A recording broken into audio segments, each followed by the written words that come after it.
চন্দনপুর নামের একটি গ্রাম ছিল। সেখানে সারদা নামের একজন সবজিওয়ালি থাকতো।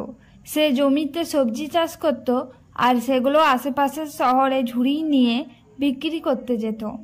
প্রতিদিনের মতো সে মাথায় ঝুড়ি নিয়ে জোরে জোরে বলতে থাকে, সবজি বালি এসেছে, সবজি বালি, টাটকা সবজি এনেছি, আলু নিয়ে যাও, পেঁয়াজ নিয়ে যাও, টাটকা সবজি নিয়ে যাও। সারদার জন্য অপেক্ষা করে দুজন লোক আগের থেকেই দাঁড়িয়েছিল।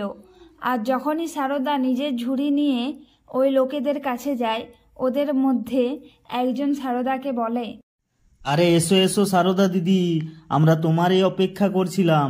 তোমার সবজি ছাড়া খাবারের স্বাদ হয় না। সারদা দিদি, তুমি এমন কি করো যার জন্য তোমার সবজি ভালো রান্না হয় আর আমাদের স্বাস্থ্যও ভালো থাকে? সব আপনাদের দয়ায়।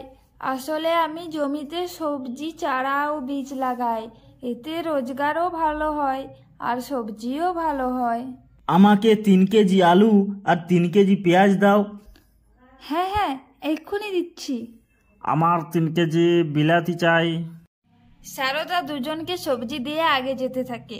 আগে একটি মহিলা দেখতে পায় যে অনেক দিন ধরে সারদার কাছে সবজি নেই। ওই মহিলা সারদাকে বলে, সারদা, আমি তোরই অপেক্ষা করছিলাম। আজ কি কি সবজি এনেছিস আমাকে বল। দিদি, আজ আলু, পেঁয়াজ, বিলাতি আছে আমার কাছে। বলো তোমার কি চাই। আচ্ছা, তো তুমি আমাকে 2 কেজি আলু আর 2 কেজি বিলাতি দাও। ঠিক আছে, এক্ষুনি দিচ্ছি। এরকম করেই সারদা অন্য জায়গায় ঘুরে ঘুরে সবজি বিক্রি করে।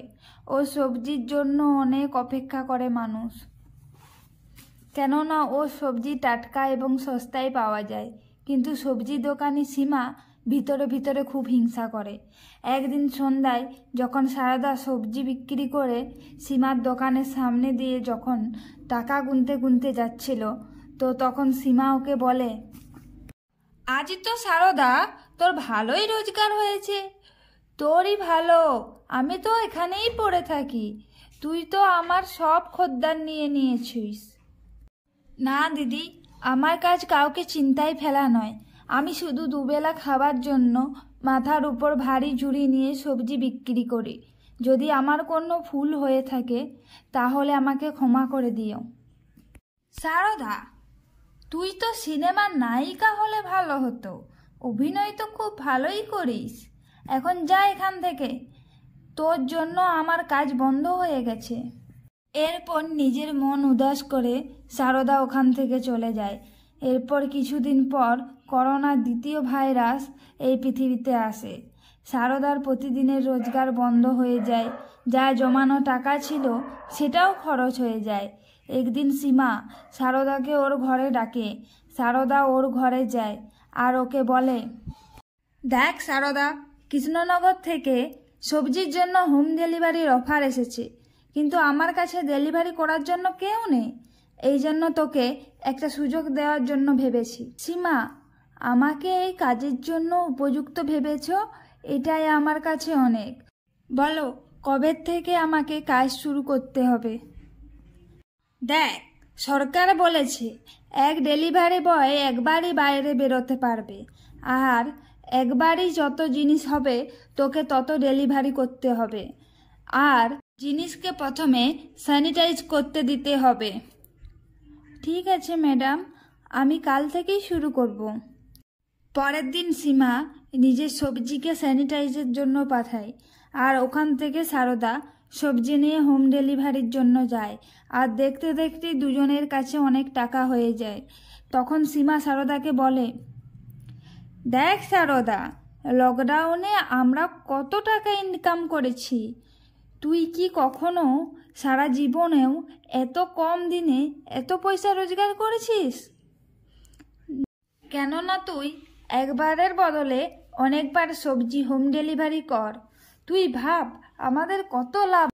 পরের দিন সারদা স্যানিটাইজ করা সবজি বেচার জন্য নিয়ে যায়, আর ওই সবজি বেচার পর আবার সবজি বেচতে বেরিয়ে যায়। ওদের কিছুদিন অনেক লাভ হয়, কিন্তু ওদের বাড়াবাড়িতে বহু মানুষের করোনা পজিটিভ হয়। ডাক্তার আর পুলিশ কিছু বুঝতে পারছিল না এটা কি হচ্ছে। পুলিশ গলিতে লাগানো সিসিটিভি ক্যামেরার খোঁজে বেরিয়ে পড়ে, আর ওখানে সারদা অনেকবার সবজি বেচতে দেখা গেছে। পরের দিন সারদা আর সীমা চা খাচ্ছিল, তখনই দরজায় কেউ কড়া নাড়ে। সীমা দরজা খোলে আর দেখে সাব ইন্সপেক্টর রিমা দাঁড়িয়েছিল। পুলিশকে দেখে সীমা আর সারদা খুব ভয় পায়। তখন ইন্সপেক্টর রিমা ওদের বলে, সীমা আর Sarada, you are under arrest. তোমাদের নিজের লোভের জন্য নিজের সাথে বহু মানুষের জীবন বিপদের মধ্যে ঠেলে দিয়েছো। আমাদের ক্ষমা করে দাও, আমাদের অনেক বড় ভুল হয়ে গেছে। আমাদের দ্বিতীয়বার এমন ভুল আর কোনোদিনও হবে না। এখন জেলের পেছনে ক্ষমা চাইবে। এরপরে পুলিশ সীমা আর সারদাকে জেলে বন্দি করে দেয়। সারদা ভাবে এইসব সীমার কারণে হয়েছে, কিন্তু লোভ সেও করেছে, তাই এই সাজা ওরা দুজনেই পেয়েছে।